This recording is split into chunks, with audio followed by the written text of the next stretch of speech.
It's just such an incredible, humbling honor to be amidst this environment. It's an absolutely delicious gathering. Thank you.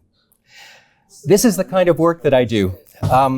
And the talk is going to be framed in some way on a rather solemn, an almost unspeakably solemn sense of architecture having changed and the fundament of the world now being one that trembles, where we stand on fragile ground, where the need to make a built environment is something that is far, far more than an opportunity. The kind of responsibility that we hold is so, so fundamental. This talk will be organized in 4 sections. I'm going to try to talk about some laws which could be looked at rather differently. I'll share rather quickly some studio works to give you a feeling for the practice. Then I'm going to try to frame that in old and new craft, looking at some paintings, looking at some practices, looking at some very particular methods, including some distributed computational systems. And I hope that'll have some resonance with Teilhard's practice as well, which really underpins this work. And that then, I think, will try to justify some optimism. The sense of laws that we live in are so fundamental. The sense, for example, that we need to make order, that things fall apart, that things flow inexorably from hot to cold, from crystalline, precious order to disarray, is something that I think we have been taught and that we assume and that underpins our world. And that creates a very particular way that we design of trying to hold things together, of making things orderly, of making things durable. And if there is a sense of something like the second law of thermodynamics, which we understand as saying exactly that entropy prevails, that things will dissipate, that things will literally fall apart, not just dissipate, that things will get cold, then that kind of picture in which we make things as hard and clear and tough and resilient as we can, but which inevitably fall, have had a really extraordinary transformation in this century. I love the insights of Ilya Prigogine, mid-century, winning the Nobel Prize of 1977, which established that the Earth is not a closed system where equilibrium prevails and where that law, the second law of thermodynamics, prevails, but rather that standing waves are all around us. The waves of the dunes and the ocean swells, no less than the barred accumulation of clouds and so many other examples, which suggest that there are tenacious intermediate things which last and which have order. And the recent thinking of people like Gavin Crooks and Jeremy England and other physicists suggests that those standing waves, in fact, can be generative, and that life is quite precisely that phenomenon which surfs and rolls and is continually formed by that open energy. A fundamentally different kind of sense of what the makers of the built environment need to do, rather than making shells then, which promote equilibrium. The opportunity to make things open and to gather and to serve and to encourage interchange becomes a very different craft. And that calls, I think, for some rather different practices than the ones that are traditionally taught, at least in Western architecture, about making something optimum, maximizing territory, minimizing the expensive envelopes. After all, the action of making shells and boundaries most certainly creates optimums, but inevitably polarizes and excludes as well. So I won't try to explain the following diagrams until later in the talk, but the aspiration of this work then is to make multiple open boundaries to allow those boundaries to be far beyond a human domain as well, deep into the earth, open into the sky, and to use very particular strategies, which I'm going to try to illustrate, in which rather than making the minimum possible kind of interaction with the world, the most optimal envelope, we seek the maximum possible interaction with the world through deep reticulation and efflorescence. And that perhaps results in a sense of a rather delicious kind of vertigo, rather than the sense that that is nauseating or upsetting or irresponsible to promote. And perhaps that will justify some optimism. I'm going to skip just through a few samples of projects so you can get a feeling for the kind of practices that underpin that series of rather ethical ideas that I've just pronounced before I share some strategies.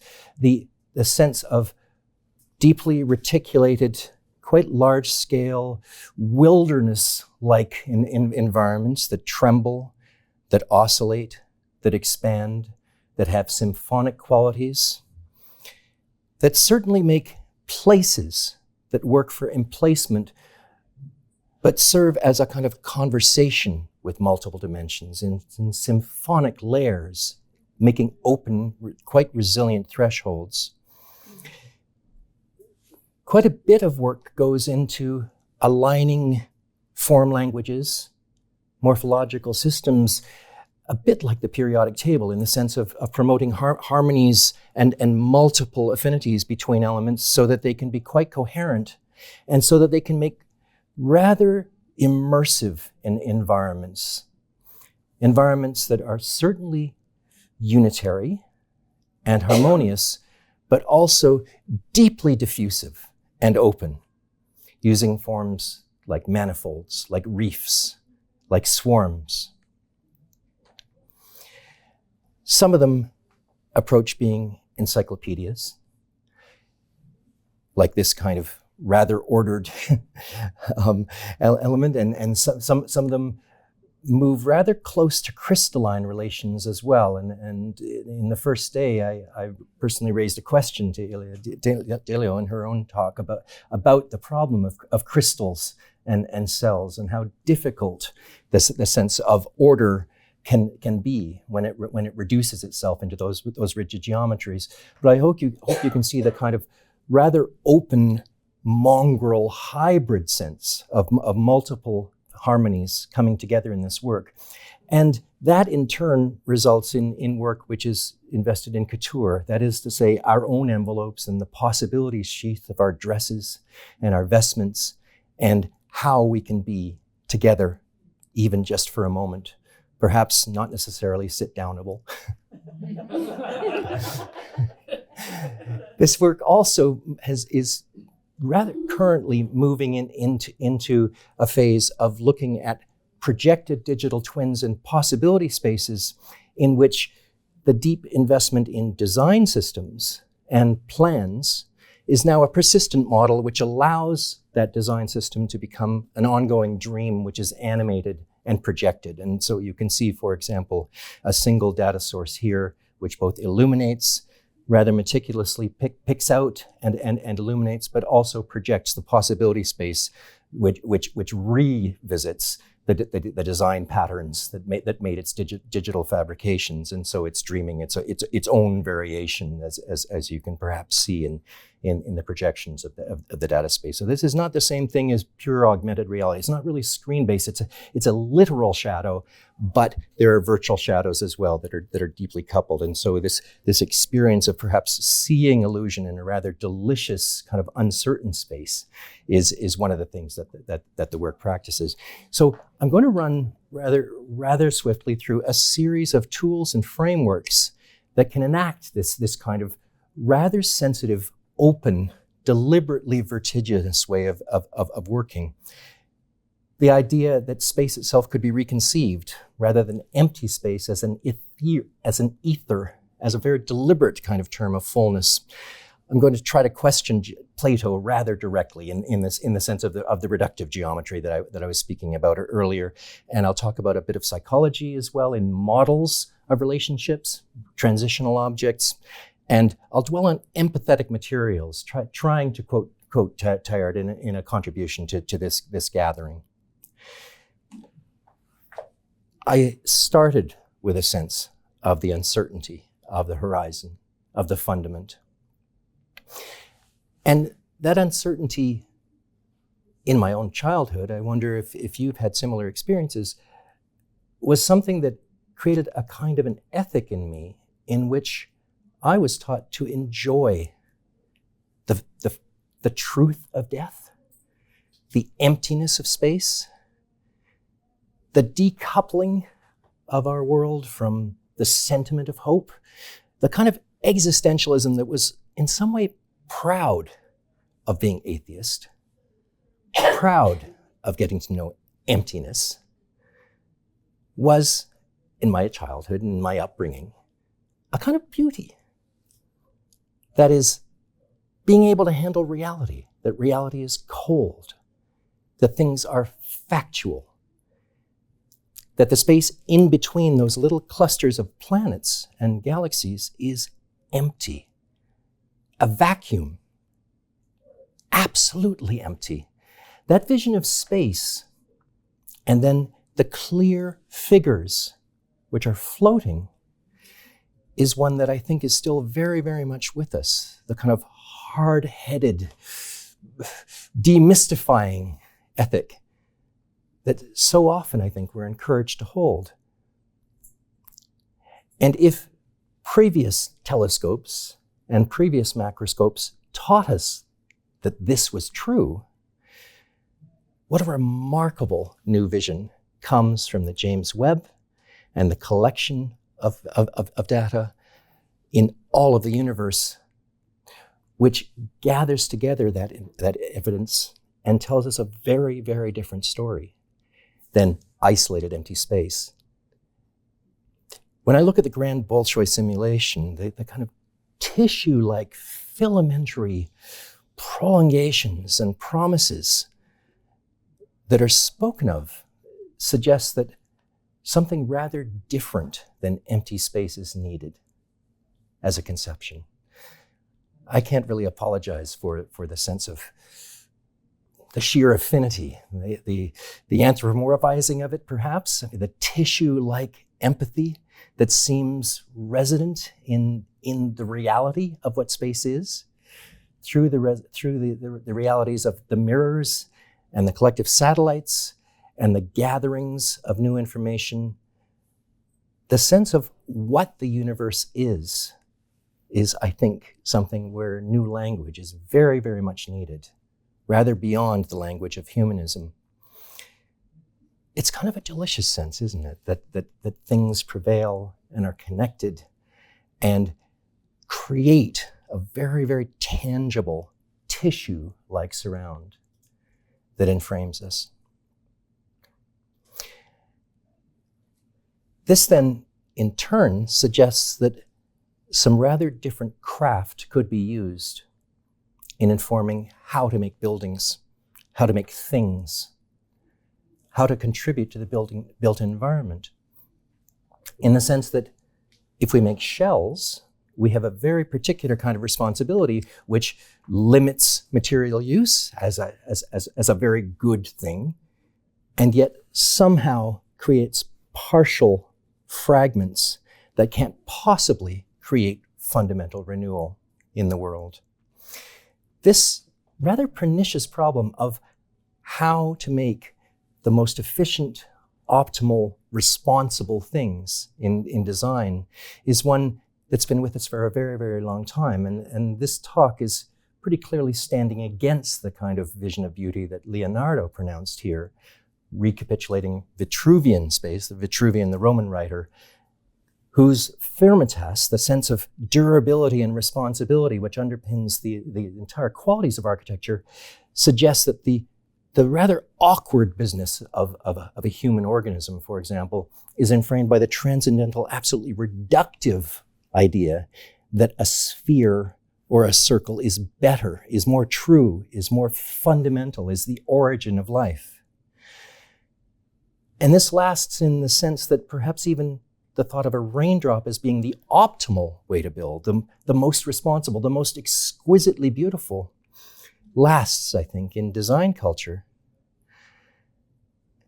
I think the fundamental problem is that this is a mechanism for minimizing interaction with the world. There can be no less interaction than a perfect sphere, after all, in terms of the amount of material that goes into its envelope, the amount of interchange, the amount of conversation with the world.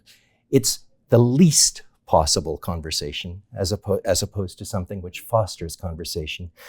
And it's very strange to me that in our design culture, we don't favor a thing like a snowflake, which is perhaps a fundamentally different mode which maximizes conversation and is radically vulnerable and savors the kind of dissipation of energy. It seems very curious to me that this, in a design culture, risks being thought of as vulnerable, self-indulgent, weak, fragile, even irresponsible. This talk then is clearly founded on the advocacy of some corrections which try to establish reticulation and vulnerability and kind of tenacious involvement as fundamental design strategies then. I want to translate this into a sense that that strategy is not simply formal in terms of expanding and fostering transactions, but can move into a mechanical empathy as well. By quoting Tired himself, perhaps, in the sense that the construction of this collective fabric that we as practitioners seek in being responsible for the built environment, seek sympathy. And let me skip through some old paintings that perhaps offer some strategies, at least language for that. I love Roger van der Weden's Crucifixion in the sense that there is fabric which ripples and roils and carries this extraordinary kind of sympathetic emotion alongside the human acts. And even more pointedly, along with the capacity of the material to resonate with those almost unspeakable stories and acts, the latence of the minerals raining down in the wall as well has a kind of weeping quality, which is quite conscious for van der Weyden, the empathy of the surroundings. In a kind of an essay, which occurred just a few years after van der Weyden was painting, Matthias Grunewald painted the extraordinary Isenheim altarpiece, of which this is a part. This is one of the elements of the Isenheim altarpiece. It's located in Colmar, which is just close to the corner of France, Switzerland, and Germany. And in this, which depicts in the Christian story both the ascension and the Annunciation, we have a remarkable kind of sequence.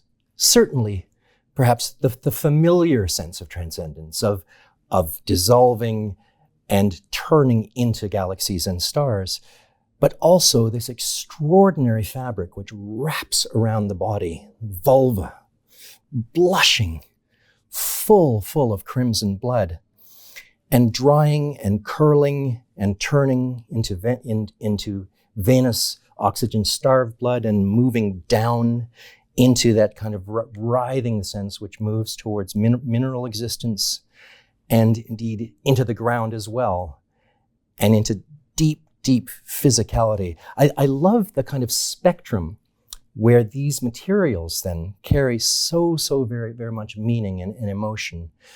I'll just skip through one more example of this kind of empathy-laden material in Fra Angelico, painting a little bit, at the same time as Roger van der Weyden, in the image Noli me tangere, which means touch me not.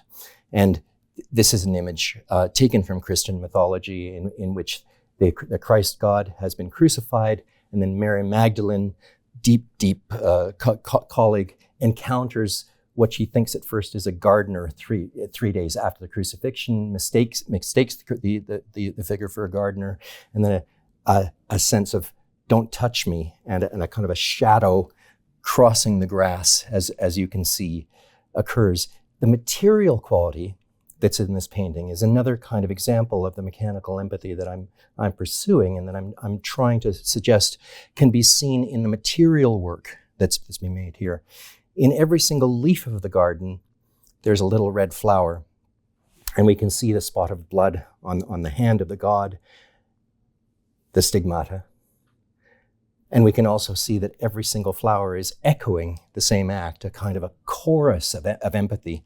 But the way each one of those flowers is painted is really remarkable as well, in the sense that the paint is blotched, is barely touched, is allowed to fall, as if the material itself is handled with such an intense reverence that it brings in its own stories rather than enacting human kind of control. This is such a very, very different idea about how art making can speak than the kind of Leonardo proud, let's say controlled clarity that I was showing before. It's a kind of release of control rather than an imposition of control, a remarkable kind of trust in materials. And I just want to underline that this is not just an anomaly of one single meditation, but it exists as a continuous meditation through late medieval and early Gothic painting.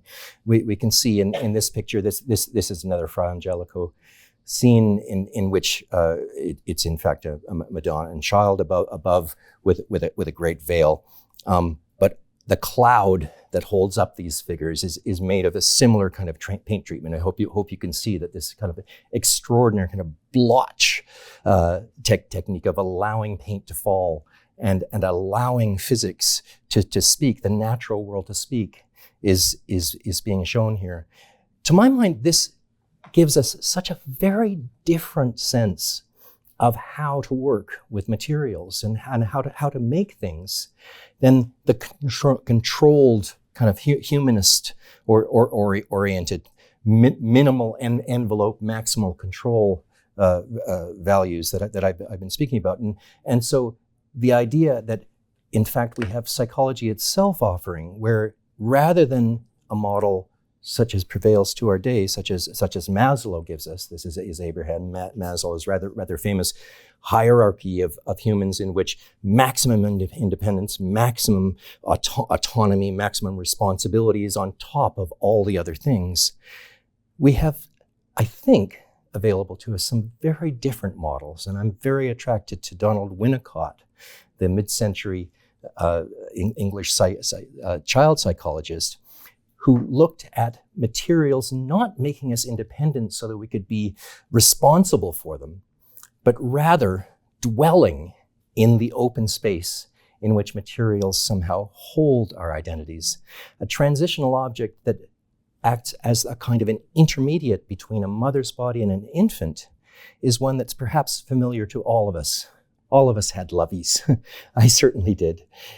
And the way a good parent works with those loveys is not to take them away, not to clean them, not to define a relationship between me and the world, but rather to allow a kind of grotesque, turbulent, fearsome kind of utter ambiguity and vertigo of identity, in which identity somehow decathects, in which certainly responsibility is found, but a very, very different one than pure control.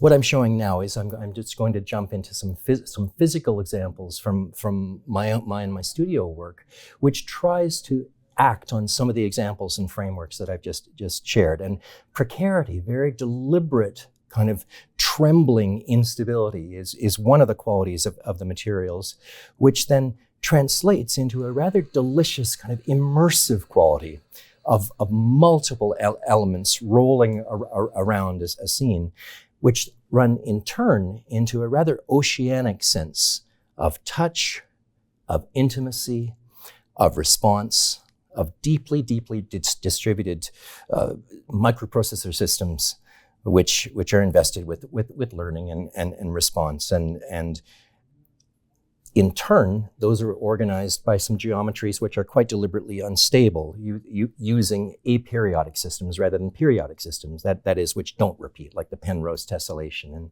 and other generative systems, turning those then into essays in which things can roll together, like the cellular constructions that start life, unroll, move into intermineral states as well, and have a rather happy, harmonious, rather comprehensive sense in which multiple elements can resonate together, deliberately unstable as well as crystalline and stable. These then get rolled together into rather substantial scaffolds that then get clothed with multiple microprocessors, power delivery systems, actuators, sensors, and then they make these kinds of environments, which are prototype architectures. That is, they tend to live in interiors now, but they're moving into envelopes as well. And I'll just skip through these because I'm going to wrap up in just a couple of minutes. But you can see some of the kind of interactions and the rather deep clothing that creates this rather rich kind of surface, rather deliberately making these open thresholds, which then dance and work in rather dynamic compositions. Underlying those are control systems as well, which have layers of individual software modules, which result in a rather happy interplay in which the underlying geometries then are populated and which stutter and play and continually generate and make this kind of quite lively kind of responsive environment. The computational modeling that informs this is very deliberately ambivalent, and the condition in weather of quasi-geostrophic turbulence, I love being able to say that without even hesitating, is the kind of condition in the ocean where the Coriolis effect of spinning and planetary gravity are nearly balanced, and that produces this extraordinary kind of gentle churn, refreshing itself, making it very possible to build this kind of system ourselves and to work with it. So I'm going to sum up now. I've started with a rather solemn sense of laws. I've talked about the pride of atheism and of empty space, and I've asked for a rather new definition, rather new terminology of space. And I've suggested that making shells and making optimal reductive elements is in some cases irresponsible.